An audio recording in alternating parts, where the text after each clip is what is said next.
감사합니다. 하나님 말씀 가운데 또 은혜 더하여 주시고 하나님 말씀을 가까이 하는 삶이 복 있는 삶이라고 또 시편 1편을 통해 말씀하셨사오니 항상 말씀 가운데 거하며 주님 허락하신 지혜로 채움받고 복 있는 삶을 살아갈 수 있도록 은혜로 임하여 주옵소서. 크신 사랑에 감사합니다.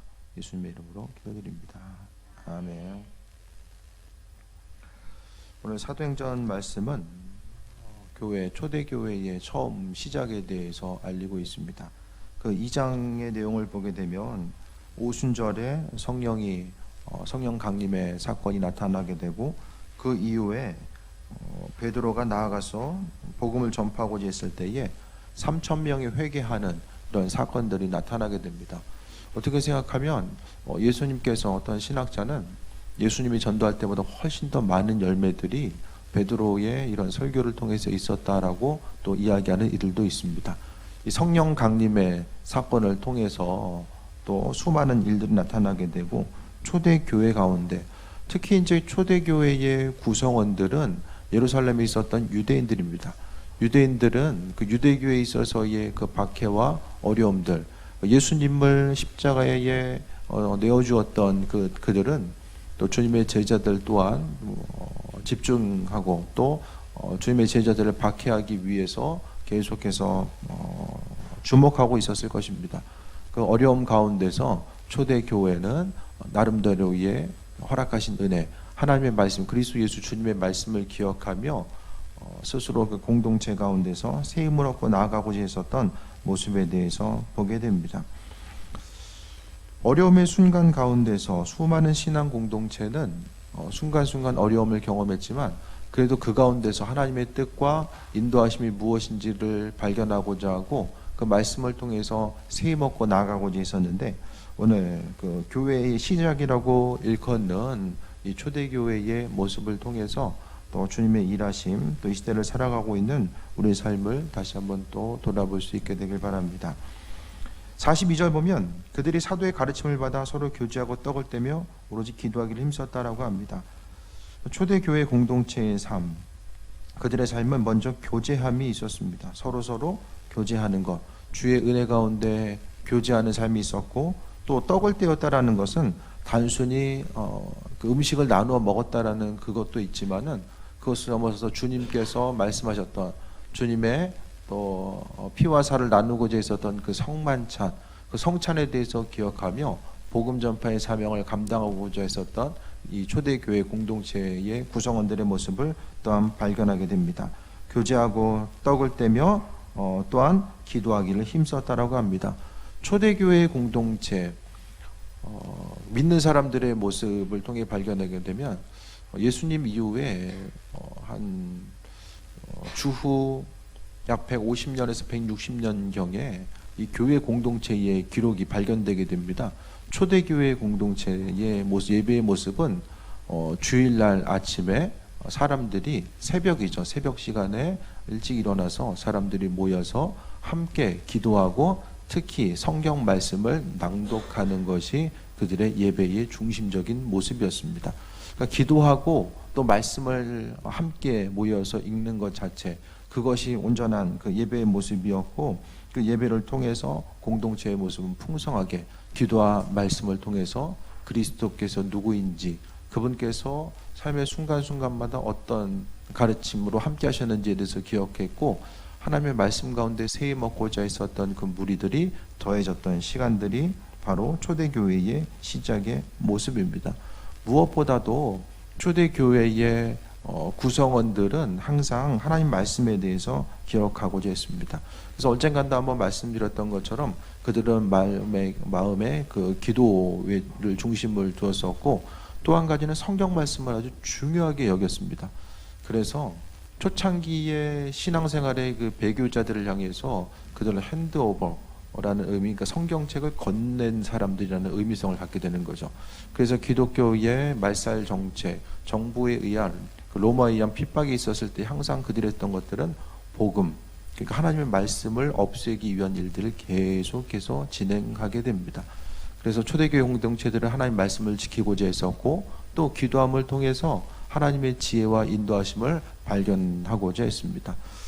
중요한 것은 교회 공동체가 지금까지 오면서 많은 부흥의 시기를 경험하게 됩니다. 하나님께서 허락하셨던 수많은 부흥의 시기, 여러 가지 대부흥 운동의 시기, 또 개교회마다 크고 작은 그 부흥을 하나님께서 허락하시고 인도하셨는데, 그 부흥의 시간뿐만 아니라 또 한편에는 또 어려움의 순간 또한 경험하게 되는데, 그 어려움의 순간 가운데서도 항상 교회 공동체는 기도하고자 했고, 기도와 말씀을 통해서 중요한 것은 하나님의 뜻이 무엇인지를 발견하고자 했었던 모습을 기억하게 됩니다. 그러니까 위기의 순간 가운데 하나님의 그 예비하심과 인도하심이 무엇인지를 발견하고자 했다라는 것입니다. 교회 가운데서 마찬가지입니다. 신천지로 인한 그런 사회적인 그런 고통의 모습이 교회까지 불똥이 튀어서 믿지 않은 사람들은 신천지인지 교회인지 잘 구분을 못하는 사람들이 너무나 많이 있죠. 그렇게 하다 보니까 교회에서 예배에 대해서 교회 예배 자체에 대해서 이제 국회에서인지 무슨 권고안까지 내려올 정도로, 그만큼 교회 공동체와 또 사이비 세력 간에 이것을 구분하지 못하고, 그로 인해서 교회 공동체가 또한 더욱더 어려움의 순간에 노출되어 있고, 또 사람들이 더욱더 교회에 집중해서 또 극히 일부분의 모습을 전체의 모습인 것처럼 매도하는 것. 교회 공동체는 지금은 좀 퍼센테이지가 덜하지만은 우리나라 사회복지의 70%까지를 감당했던 것이 교회의 모습입니다. 사회 안전망이 갖춰지기 이전까지 정말로 많은 부분 교회가 여러 가지 모습, 지금도 마찬가지입니다. 알려지지 않지만 교회가 이 사회 가운데 행하고 있는 수많은 일들을 전혀 주목하지 않습니다. 오히려 부정적인 것들 가운데서 모든 것이 폭발된 상황 가운데 많은 이들이 이제 교회 위기를 이야기하고 있고, 또 교회마다 또 교회를 무너뜨리려고 했었던 그 바이러스뿐만 아니라 교회 안에 있었던 이 신천지 사이비들이 드러나면서 교회가 극심한 혼란 가운데 있는 교회들도 지금 상당히 많이 존재하게 됩니다. 그래서 교회가 안팎으로 고통과 어려움의 시기를 경험하고 있는 때가 또 지금의 모습이고, 그 어려움 가운데 누구를 탓하고 이것을 넘어서서 크고 작은 위기의 순간은 교회 공동체 가운데 많이 있었습니다. 하지만은 그 가운데서 우리가 생각해 봐야 될 것은 초대교회 공동체, 그러니까 신앙 공동체는 지금까지 크고 작은 어려움들을 계속해서 이겨 나아가면서 지금까지 왔습니다. 지금보다 훨씬 더 극한 어려움의 때들은 교회 역사상 너무나도 많은 부분 존재했다라는 사실을 우리가 또 기억하게 됩니다. 그 어려움의 시기에 교회는 오늘 본문에 나와 있는 것처럼 초대교회의 시작 역시 교제하고 떡을 떼고 기도하는 것, 그러니까 주님 은혜 가운데 성령 충만함을 입은 사람들, 그러니까 기도함으로 성령의 인도하심을 받은 이들은 오늘 본문처럼 서로 교제하고 떡을 떼고 또 서로를 돌아볼 뿐만 아니라 기도함으로 하나님의 은혜를 발견하고자 하는 것. 그러니까 성령 충만함이라는 것, 성령께서 행하시는 일들은 바로 하나님의 뜻과 인도하심이 무엇인지 우리에게 비춰주는 역할을 성령께서 하십니다. 성령은 하나님 아버지 깊은 것까지라도 통달하신다라고 말씀하고 있습니다. 그 깊은 은혜, 하나님 아버지의 뜻을 성령은 우리에게 비춰주신다는 거죠. 그러니까 초대교회 교인들은 이 오순절 성령 강림의 역사를 비롯한 이 성령의 인도하심과 체험을 통해서 그들은 하나님께서 이웃 한 사람 한 사람을 돌보길 원하신다라는 사실을 깨달아 알았었고, 그러니까 이 당시에는 나 자신도 그 로마의 수탈로 인해서 나 자신도 먹고 살기 힘든 시기였지만 주변 누군가를 한 사람 한 사람 돌아보고 또 그들을 세워나가는 것 뿐만 아니라 주님께서 성령의 이끄심을 통해서 기도하기를 분명히 원하셨기 때문에 초대교회 공동체의 구성원들은 눈에 보이는 것에 집중했던 것이 아니라 기도함으로 아버지 하나님, 이 시대를 향한 신앙인들을 향한 계획하심과 인도하심과 예비하심, 저도 마찬가지입니다. 보여지는 대로 반응하기보다는 정말 이 시대를 향한 하나님의 뜻, 또 그분의 예비하심이 무엇일까에 대해서 한 번 더 물어보고 또 결정하고 계획하고 나아가는 이런 과정들 자체를 또 계속해서 훈련하고 있습니다. 43절에 보면 사람마다 두려워하는데 사도들로 말미암아 기사와 표적이 많이 나타났다라고 합니다. 기사와 표적, 그러니까 성령의 이끄심, 성령의 그 예비하심 가운데 나타난 현상들이 있죠. 성령이 우리 안에 임하게 되면 여러 가지 이제 능력들이 성령의 외적인 능력으로 나타나는 것들이 있습니다.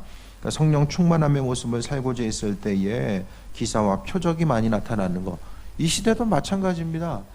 사람의 어떤 컨트롤할 수 있는 범위를 벗어났을 때 그 모든 현상은 환경은 위기로서 다가오게 되는데 사람이 하지 못하는 일들, 그 일들을 성령께서는 행하시고 인도하시고 함께 하시며, 그러니까 기사와 표정이 나타난다는 것은 하나님께서 이 시간도 우리 함께 하시고 또 그분께서 행하실 것에 대한 신뢰함을 가지고 간구했을 때에 기사와 표적들이 많이 나타났다라고 이야기합니다.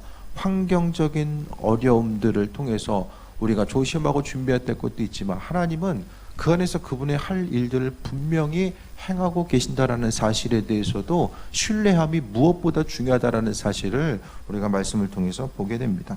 44절에 믿는 사람들이 다 함께 있어 모든 물건을 서로 통용하고 라고 합니다. 우리 아드님 중에 한 분이 물건 좀 사놔야 되는 거 아니에요? 라고 이제 얘기를 하시더라고요. 우리 김창 집사님 창고가 있으니까 위기 상황에 우리 그쪽으로 붙어보자. 제가 좀 얘기를 했거든요. 그 위기와 어려움의 순간, 이제 어려우니까 이제 아이들도 이거 뭔가 좀 해야 되는 거 아닌가라는 생각을 좀 하게 되는 거죠. 하지만은 어쨌든 오늘 본문에서는 믿는 사람들은 물건을 위기의 순간 가운데 외부적인 박해 가운데 서로 이 사재기하고 모았던 것이 아니라 있는 것을 계속해서 나눠주는 역할들을 감당했다라는 거예요. 그래서 그러니까 이 역할들이 감당할 수 있었던 것은 뭐냐면 항상 초대교회의 신앙인들은 주님 만날 것에 대한 종말론적인 신앙을 강하게 가지고 있었습니다. 그 세상에서의 삶도 뭐 중요하지만 죽음 이후에 천국에서의 주님 만날 것에 대한 소망함과 기대함, 그 가치를 주님 만나는 것에 대한 그 가치를 거기에 두었기 때문에 이들에게 있어서 나누고 베풀고 섬기고 또 서로를 향해서 세워줄 수 있는 것 자체가 삶을 통해서 억지로 참고 견디면서 했던 것이 아니라 기쁜 마음으로 그 일들을 감당할 수 있었다라는 것을 또 발견하게 됩니다. 그래서 믿는 사람들이 함께 있었습니다. 어려움과 고통 가운데서 믿는 사람들이 함께 있고 또 서로 가지고 있는 물건을 통용하고 또 심지어 45절에 재산과 소유를 팔아 각 사람의 필요를 따라 나눠주며, 이 당시에 보면 글을 읽을 수 있는 사람들, 읽고 쓸 수 있는 사람들이 대략 5%도 아주 크게 잡아서 5%입니다. 근데 이 당시에 이 5%의 그 비율 자체가 1500년이 지나간 그 순간까지도 크게 변하지 않았다라는 거예요. 재산과 소유를 팔아서 각 사람의 필요를 나눠주는 이런 상황들. 그러니까 뭘 얘기하고 싶냐면은 정말 힘들고 고통 가운데 살았던 사람들, 하루하루를 걱정하고 살아가는 것. 말씀을 통해서도 5세 대에서 저당 잡히면은 그거 저녁 때는 돌려주라고 이야기하잖아요. 옷 없으면 추워가지고 외투, 겉옷은 이불입니다. 입고 다니고 밤에는 덮고 자야 되는 거예요. 옷 한 벌, 지금 옷 2벌 가지고 있고 3벌은 있잖아요. 근데 이 당시에는 옷 한 벌 가지고 대부분의 사람들이 살아가는 거예요. 뭐 어떻게 빨아보는지는 모르겠지만 옷 한 벌 가지고 살아가는 수밖에 없는 대부분의 사람들. 그러니까 그 옷이 없으면 저녁에는 추위에 떨면서 살아갈 수밖에 없는 사람들이 대부분 존재했다라는 거예요. 물론 여기서는 재산과 소유를 팔아서 필요를 따라서 나눠줄 수 있는 일부의 사람도 있었지만은 대부분의 많은 사람들은 그렇지 못했다라는 것에 대해서 이야기합니다. 하지만 내가 없었지만은 재산과 소유 조금 있는 것까지라도 팔아서 다른 사람들을 향해서 나눠주는 거. 왜 그랬을까요? 사람 스스로의 생각, 내가 가지고 있는 생각 가지고는 이것을 할 수가 없습니다. 오직 주님의 사랑, 그러니까 성령께서, 그러니까 이들은 철저하게 그 마음속에 성령의 이끄심 따라서 움직였던 것 같아요. 성령께서 그들 마음속에 함께 하시고 인도하시니까 항상 성령 충만한 사람들은 나 자신을 바라보는 것이 아니라 주변 사람들을 향해서 시야를 돌리게 됩니다. 그래서 이 땅에 있는 수많은 사람들, 성령 충만한 받은 사람들이 바로 또 전도의 현장, 선교지를 향해서 나아가게 되고 또 이 땅이 암흑 가운데 있었을 때에 그 풍토병, 그 전염병에 의해서 수많은 사람들이 죽어가는 그 시대에도 또 선교사님들이 이 땅에 오셔서 복음 전파했던 것. 그러니까 1900년대 초반, 1800년도 말에 이 땅에 풍토병이 극심하게 됩니다. 그래서 선교사님들의 대부분이 그 풍토병에 의해서 많이 그 순교하는 내용들을 우리가 교회 역사 가운데서도 발견하게 되거든요.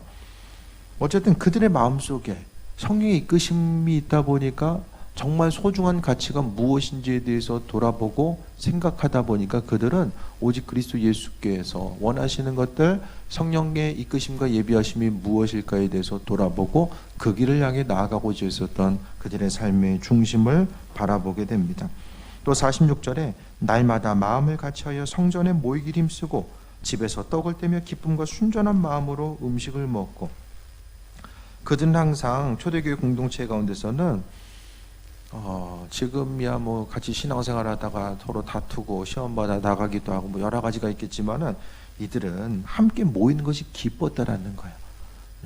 어제 만났는데 내일 또 보고 싶고, 항상 서로서로의 그 주님의 사랑이 그 안에 있다 보니까 서로서로를 향해서 배려해주고 있는 것을 나눠주고 또 서로서로를 향해서 하나님의 사랑과 인도하심을 나누려고 하다 보니까 그 안에서 기쁨과 또 세이 먹고 나아가는 모습, 또 집에서 서로서로 음식을 만들어서 나누어주고, 또 이들은 기쁨과 순전한 마음으로 음식을 먹었다라는 것. 순전한 마음이라는 건 역시 앞서서 이야기했던 것처럼 이 성만찬의 모습을 이야기하지 않을까라는 생각도 해보게 됩니다. 그래서 날마다 마음을 같이 했다라고 이야기합니다.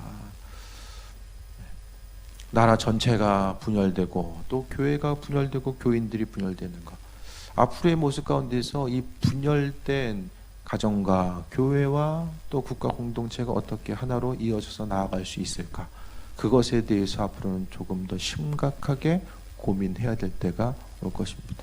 교회 가운데서 그 신천지가 일으켰었던 서로 누가 왔을 때, 새신자가 왔을 때에 신뢰하지 못하게 하는 이런 엄청난 일들을, 그러니까 우리가 생각하는 것보다 신천지에는 교회 공동체 가운데 너무나도 심각한 해악, 정말 적그리스도와 같은 그런 심각한 해악을 교회 공동체 가운데 무려 30년이나 끼쳐왔다라는 사실에 대해서 우리가 생각했을 때에 앞으로는 정말로 그 처리해야 될 것들은 처리되고 또 교회 공동체가 그리스도의 은혜 가운데 하나로 뭉쳐져서 나아가야 되는 그런 또 사명 또한 또 감당해야 됨을 보게 됩니다. 47절 봅니다. 하나님을 찬미하며 또 온 백성에게 칭송을 받으니 주께서 구원받는 사람을 날마다 더하게 하시니라. 백성들이, 또 하나님 백성들이 모여서 했던 것은 교제하고 음식을 나누어 먹고 기도하고 또 하나님을 찬송했다라고 이야기합니다. 초대교회 공동체들은 모여서, 사람들이 모여서 이 사람 얘기 저 사람 얘기 그냥 남 얘기했던 것이 아니라 이들은 오로지 주님께 집중하게 됩니다. 그러니까 주님 원하시는 것이 무엇일까? 삶을 통해서 항상 생각하고 또 돌아봐야 될 것은 주께서 바라고 원하시는 일들이 무엇일까? 교회 공동체 가운데, 나라 민족 가운데, 가정 가운데 그분이 원하시는 것이 무엇일까에 대해서 집중하는 것입니다. 신앙생활 열심히 잘하는 사람들은 다른 어떤 것이 아니라 항상 하나님의 뜻과 인도하심과 예비하심이 무엇인지에 대해서 돌아보고자 하는 그런 모습 자체를 이야기합니다. 그래서 하나님을 찬송하는 것, 그러니까 모여서 뭐 다른 얘기가 아니라 하나님께서 삶의 여정 가운데 행하셨던 일들, 그러니까 위기와 어려움, 환난 가운데만 거기 집중하다 보면 계속해서 영혼육이 피폐해집니다. 하지만 이 시대 가운데서 주님께서 우리의 삶의 여정 가운데 지금 어떤 일을 행하고 계신가, 교회와 가정 각각의 터전에서 하나님 무슨 일을 행하고 계신가에 대해서 분명히 집중해야 되고, 또 그분의 은혜 가운데 살고 있는 우리의 삶은 어떤 방향으로 어떻게 우리의 삶이 영위되어서 나아가야 될까, 그것 또한 우리가 다시 한번 돌아봐야 됩니다. 하나님을 찬송하는 삶은 백성들에게 칭송을 받을 수밖에 없습니다. 주님 원하시고 기뻐하시는 삶을 살아간다는 것은 다른 사람에게 칭송을 받을 수밖에 없고, 또 주께서 구원받는 사람을 도하게 하신다. 복음 전파의 사명을 감당하는 것 또한 마찬가지입니다. 주께서 그 모든 일들을 감당하게 하신다라는 것. 복음이 전파되고 또 교회가 부흥하고 나아가는 이 모든 것들 가운데서 항상 주님이 주체가 되어서 그 일들을 행하신다라는 것에 대해서 우리가 발견하게 됩니다. 믿는 자로서 항상 어려움의 시기 가운데서는 우리는 스스로를 돌아봐야 됩니다. 지난 시간에도 말씀드렸던 것처럼 스스로를 돌아보고 하나님 보시기에 합한 삶을 살아가고 있는가, 내 안에서 버려야 될 죄의 문제가 있는데 그 죄의 문제 지금 버리고 있는가, 아니면은 계속해서 그 죄의 문제를 숨기고 또 죄가 죄인지를 모르면서 살아가는가, 그것에 대해서 죄의 문제를 돌아봐야 되는 것. 왜냐하면은 성령께서 우리 안에 함께 하셨을 때는 회개의 역사들, 대부분의 여정 가운데서 또 베드로의 설교를 들은 수많은 또 유대인들이 회개하는 그런 모습이 있었던 것처럼 성령께서 우리 안에 있을 때는 스스로의 죄를 깨달아 알게 하십니다. 내 믿음 생활의 본질에 대해서 깨달아 알게 하시고 또 스스로 죄임에도 불구하고 죄가 죄인 줄로 모르고 살아갔던 것, 또 주님의 말씀에 근거해서 그 말씀대로 행하지 않았던 것들, 이 모든 것들을 주님께서 깨달아 알게 하시는 그런 또 때가 위기와 어려움의 때로서 또 발견됩니다. 성령이 우리 안에 있을 때에 그분은 우리로 하여금 깨끗게 하시고 정결케 하시며 그것을 통해서 아버지의 것을 우리에게 비춰주시기 위해서 그분 나름대로의 또 온전한 일들을 행하시고 인도하신다는 사실에 대해서 발견하게 됩니다. 항상 우리의 삶을 통해서 다시 한번 돌아봤을 때에 먼저 교제함의 모습, 어려움의 때도 중요하지만 그 시대를 또 어떻게 보내는가도 중요하지만 이후의 삶의 모습, 또 바이러스가 사라지고 또 교회 공동체가 또 어떻게 앞으로 움직여야 될지를 돌아봐야 되는데 그것에 대해서 우리는 준비해야만 합니다. 온전한 교회 공동체가 이루어지기 위해서는 항상 성령 의지하는 삶, 또 그분께서 행하시는 것, 교회에 나와서 우리 예배하고 또 나아가는 것, 점점 더 편리함을 추구해야 하는 이 시대 가운데서 굳이 왜 우리가 교회에 나와서 하나님을 찬양하고 또 굳이 왜 모여서 예배해야 되는가? 그것은 성령께서 말씀하신 것들, 오늘 본문의 내용같이 혼자 있어서는 교제하고 떡을 떼고 또 함께 기도하고 함께 찬양할 수가 없습니다.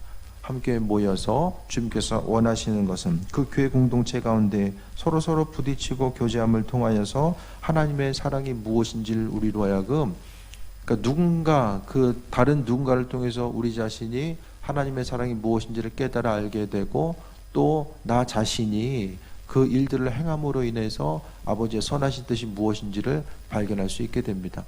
그러니까 성경 말씀은 철저하게 관계를 벗어나서는, 제가 지금까지 계속 말씀드리지만 관계를 벗어나서는 이 성경 말씀을 이해할 수도 없고 주님의 뜻을 이루어갈 수도 없으며 성장할 수도 없습니다.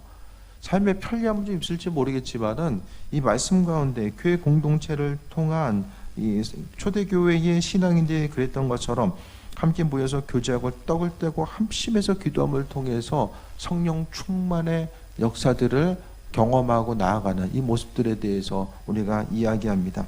그래서 우리가 함께 모여야 되는 것, 그것은 주님이 원하시는 교제의 모습. 앞으로 이제 기술이 발달되고 더 발달되겠죠. 기술이 발달되면 발달될수록 점점 더 이제 그 기술을 통해서 함께 있는 것처럼 이 구현될 수 있는 여러 가지 것들이 있겠지만은 중요한 것은 주님께서는 부딪힘을 통하여서 말씀 가운데 그분의 뜻과 인도하심, 그 예비하심, 성령께서는 서로의 관계성 가운데 말씀의 본질적인 뜻이 무엇인지를 깨달아 알게 하시고 은혜로 이끄신다라는 사실에 대해서 말씀하고 있고, 무엇보다 합심해서 기도함을 통해서 우리가 새해 먹고 나아갈 수 있게 됩니다. 성령 충만함의 삶의 모습이 아니면 교회와 가정과 위기의 상황이 갑자기 다가왔을 때에 그 위기와 어려움들을 도무지 이겨낼 수 있는 방법들이 없다라는 것을 우리가 말씀드립니다. 평안할 때, 눈에 보이는 환경 자체가 아무 일 없이 그냥 평탄하게 흘러갈 때는 모릅니다. 하지만 위기의 순간에 다가왔을 때에 우리는 무엇을 의지하고 무엇을 바라볼 것인가, 그것에 대해서 생각해야만 합니다. 교회 공동체는 항상 그러니까 어떻게 생각하면 위기의 순간을 통해서 교회 공동체가 어떤 모습으로 어떻게 나아가야 되는지를 다시 한번 점검할 수 있는 것. 가끔 말씀드리지만은 좋은 배는 풍랑의 시간을 통하여서 그 배의 복원력이 어떤지를 또 발견되게 되고, 그 배가 좋은 배인지 아닌지가 어려움의 순간을 맞이했을 때 비로소 깨달아 아는 것처럼, 반석 위에 지은 집과 모래 위에 지은 집이 비가 내렸을 때 깨달아 아는 것처럼, 우리 또한 이 어려움의 시기를 잘 이겨나간다면 앞으로 가정과 삶에 있어서의 어려움의 시기는 계속해서 반복해서 당하게 되잖아요. 관계의 어려움, 뭐 건강의 어려움, 재정적인 어려움들, 여러 가지 것들이 다가왔을 때 그때마다 어떤 반응을 보이면서 우리가 살아갈 것인가. 위기의 순간에 정말 그리스도 예수 그분께 마음의 중심을 두고자 하는 사람들, 그러니까 평상시의 삶이 주님과의 온전한 관계성 가운데서 그분의 음성에 귀를 기울이고자 하는 사람들은 위기의 순간이 온다라고 할지라도 그냥 하던 대로 주의 음성에 귀를 기울이고 나아가는 것입니다. 그러면 주님께서는 그분께서 행하신 일들을 앞으로도 행하실 것이고 인도하십니다. 그러니까 삶의 순간순간마다 지금은 주님과의 관계성을 어떻게 유지하며 나아갈 것인가, 그것에 대해서 돌아봐야 됩니다. 그래서 우리는 영적인 기초 체력, 지금은 기초 체력을 키울 때입니다. 스스로에 있어서 이 기초 체력이 떨어지게 되면 위기의 순간이 지나가도 어려움이 있죠. 삶의 순간순간마다 우리의 삶의 방향성과 중심, 내 영적인 기초 체력이 또 소진되지 아니하고 기초 체력을 잘 유지하고 있으면 그 다음에 또 우리가 새해 먹고 달려갈 수 있는데, 그 기초 체력 자체가 무너지게 되면 무엇을 하려고 했을 때 더 이상 행할 수 있는 힘과 능력 자체가 사라지게 되고 삶의 무기력함만이 또 존재할 수밖에 없습니다. 믿는 사람들은 내 삶의 주인이 그리스도 예수 되신다라는 그것에 대해서 신뢰하는 사람들이고, 내 삶의 주인 되시는 분이 그분이기 때문에 내 삶을 주님께서 인도하시고, 그것에 대한 소망함은 바로 다른 것이 아니라 내가 그리스도 주님의 말씀 가운데 순종하며 주님 원하시는 삶을 살고자 합니다라고 하는 믿음의 고백을 하는 사람들이 바로 그리스도 예수 주님의 사람들이고 그리스도인. 제가 말씀드렸죠. 그리스도인은 왜 그리스도인인가? 안디옥 교회를 통해서 그리스도인이라는 이런 표현들 자체가 이제 통용되어 나가게 되는데, 왜 그리스도인이라고 불렀을까요? 예수님 얘기만 했어요. 사람들이 모일 때마다 예수님 얘기만 하는 거예요. 그러니까 그리스도인이라는 것은 예수님 얘기만 하는 사람들, 그 뜻이 담겨져 있는 거예요. 바이러스 얘기는 우리 아니더라도 다른 사람들 많이 할 거예요. 이제부터 모인 곳에서 예수님, 그분이 우리의 삶의 대화의 좀 더 주제로서 부각될 수 있게 되길 바랍니다. 이 시대를 향한, 교회를 향한 아버지의 마음, 한국교회, 찬란한 부흥을 이루었었던 이 한국교회를 향한 아버지의 마음, 주님의 마음, 교회 공동체를 향한 주님의 마음, 아버지의 마음이 뭘까? 우리의 사정과 형편, 여러 가지 있겠지만은 우리가 자녀된 자로서 또 아버지, 그분의 마음이 무엇일까를 돌아보는 것입니다. 우리가 큐티를 통해서 탕자가 돌아왔을 때 아버지는 뭐라고 하죠? 죽었던 아들이 돌아왔다라고 큐티를 통해서 이야기하거든요. 주님을 떠난 거, 아버지 보기에 영적으로 보면 아들이 아버지를 떠난 것은 죽은 상태인 거야. 그러니까 아버지 안에 돌아온 것이 이제 살아난 것과 마찬가지인 거죠. 항상 주님 안에 거하고 우리의 마음과 생각이 어디서 무엇을 하든지 간에, 몸이 교회에 있든 교회 밖에 있든 어디서 무엇을 하든지 간에 우리의 마음의 중심이 항상 그리스도 예수를 향하고 아버지께 마음의 시선과 생각이 고정돼서 나아가는 것. 그렇게 하다 보면 아버지께서 주인 되셔서 나머지 모든 일들도 이루실 것입니다. 중요한 것은 이 시대에는 우리가 마음과 생각이 미혹되지 말아야 됩니다. 공동체 가운데서 우리는 세상의 뉴스나 신문지상에서 이야기하는 교회 공동체는 이러이러해야 된다라가 아니라 하나님 말씀의 근거에서 교회 공동체는 이러이러해야 된다라는 분명한 중심이 10년 가운데 있지 아니하면은 우리가 주님 앞에 갔을 때에 무엇이라고 이야기하겠습니까? 세상 사람들 이야기한 것 가지고 우리가 주님 앞에 나아갈 수 있습니까? 아닙니다. 신앙인들의 선택의 기준, 또 그 기준이 세상 사람들 보기에 핍박받는 어떤 것들, 또 신앙적인 기준과 다른 모습으로 나아간다라고 할지라도 우리의 삶의 여정 자체, 그 중심은 다른 것이 아니라 하나님 말씀의 기준으로 해서 움직였을 때에 우리의 환난과 어려움의 때에 우리가 더욱더 아버지께 간구할 수 있는 그 은혜 가운데 또 세임 얻고 나아갈 수 있음을 우리가 또한 발견하게 됩니다. 점점 더 세상에 말씀드리지만은 말세가 다가올수록 옳고 그름을 이야기하기가 힘든 때가 점점 더 되어진다라고 말씀드리잖아요. 교회 공동체가 지금까지 철저하게 동성애 문제와 이제 싸워왔다라고 한다라면은 세상 사람들은 동성애 문제, 개인의 취향이고 뭐 그럴 수도 있다라고 이야기하잖아요. 하지만 교회 공동체, 신앙생활의 신앙인의 관점 가운데는 절대로 용납할 수 없는 일이고, 이제는 뭐 바이러스 때문에 순간적으로 위기를 우리가 경험할 수 있다라고도 이야기하지만 지금 뭐 한국 교회 역사상 전혀 없었던 일들, 교회가 어떤 예배의 문제로 인해서 갈등하고 고민할 수밖에 없는 이런 상황들, 이것도 이제 가치관과 생각이 부딪힘. 하지만은 그 일들 가운데서 옳고 그름을 떠나서 하나님 말씀 가운데 그분이 원하시는 것이 무엇일까에 대해서 우리는 다시 한번 점검해 봐야 됩니다. 그래서 하나님 말씀 가운데 세임을 얻고 또 우리 주인 되시는 그분, 우리의 삶에 있어서의 행동, 마음의 생각, 또 말하고 움직이는 이 모든 것들의 중심은 그리스도 예수 그분께서 이루시고 인도하시고 예비하십니다. 철저하게 이 시대 가운데서 주님의 생각, 주님의 뜻이 무엇일까? 그 어느 때보다 집중하기 또 쉬운 때. 왜냐하면은 이 시대에는 어디 다들 갈 데도 없잖아요. 움직일 데도 없고 갈 데도 없고 뭐 볼 거는 뭐 있겠습니까? 그 어느 때보다 주님께 집중할 수밖에 없는 아주 좋은 이 환경이 허락되는데 모든 모임도 사라지고 또 움직임 자체가 그 어느 때보다 최소화되는 이때에 우리가 해야 될 것이 무엇일까?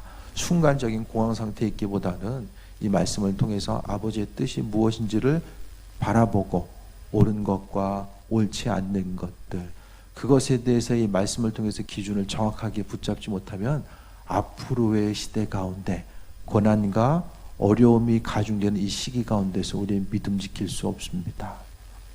믿는 자로서 우리의 신앙적인 가치관, 또 우리의 마음의 중심, 그 모든 것들이 주님 원하시는 것들이 무엇인지를 돌아보며 항상 성령께서는 시대 가운데서 위기의 순간 교회 공동체를 또 싸매 주시고 그분만이 행하실 수 있는 일들을 행하셔서 교회로 하여금 또 세임먹고 나아가며 오직 예배 공동체로서 온전한 사명을 감당할 수 있도록 주님은 지금까지 일해 오셨습니다. 더 깊이 주님 바라보시고 말씀 가운데 더 주님의 말씀을 우리가 받아들이고 큐티하고 나아가지 않으면은 세상 가치관 가운데서 분별력을 상실할 수밖에 없고, 우리는 어떻게 생각하면 어떤 것이 더 이성적이고 합리적인 것인가, 그것에 대해서 생각했을 때에 하나님의 말씀을 근거로 해서 그 이성적이고 합리적인 판단 또한 이루어진다는 것을 다시 한번 기억하시고 그 말씀의 은혜 가운데 우리가 나아가며 주님 원하시고 또 바라신 뜻이 무엇일지를 돌아보며 승리하는 또 귀한 삶 되시길 축원드립니다. 잠시 기도하겠습니다. 우리 마음과 생각을 주님께 두며 또 주님 바라시고 원하신 일들이 무엇인지를 또 생각하며 또 모든 행동, 행함의 중심, 그 모든 것이 그리스도 예수 주님 되길 원합니다. 시간 잠시 통성으로 기도합니다. 주님의 사랑에 감사합니다. 아버지 하나님, 모든 것이 다 하나님의 은혜입니다. 우리의 삶의 순간순간마다 주님 인도하셨고 또 세임 허락해 주셨습니다. 아버지